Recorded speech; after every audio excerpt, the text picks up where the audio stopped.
But so when you're at the point in your career where you're, say, piloting the space shuttle, are you saying to yourself, "Is this a great moment in your career," or were you just happy to be alive some days?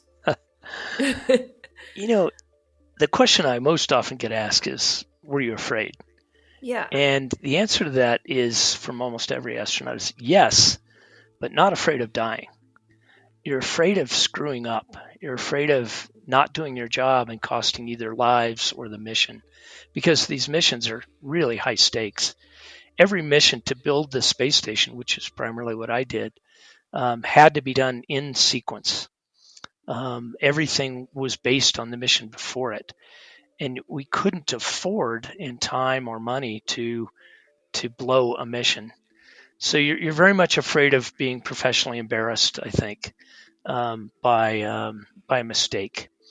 Um, but More afraid of professional embarrassment than death. That's so interesting. yeah, I think at that point you've come to grips with your destiny, is what I would call it. At least for me, it was. Some people, I don't know, may be afraid of dying, but I don't think they would be on there if that fear was very strong on the shuttle.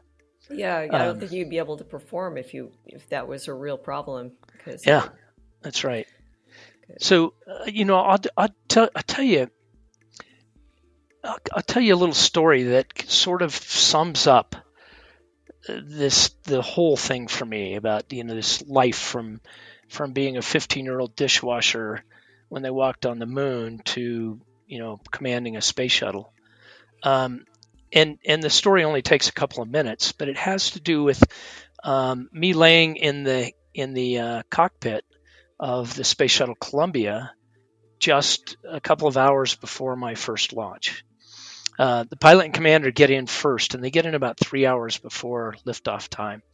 And as you know, the windows are very short, about 5 minutes. So yeah. everyone gets in there and gets ready early.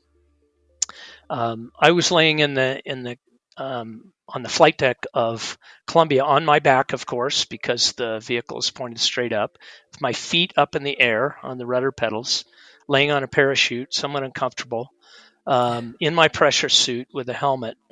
And I'm laying next to Commander Eileen Collins, the first woman to command a shuttle. I was her pilot. Um, and in the 3 hours that we were in there, we had about 30 minutes of work to do. So you have a couple of hours of just thinking about things Mm. and trying to remember all your training and things like that.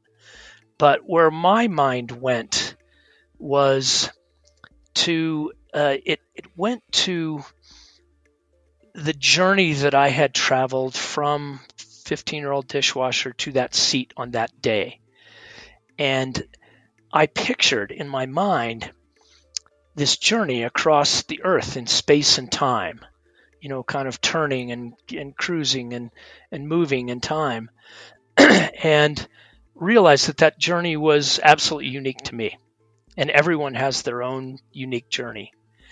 And I thought about it and I saw my signature written through space and time.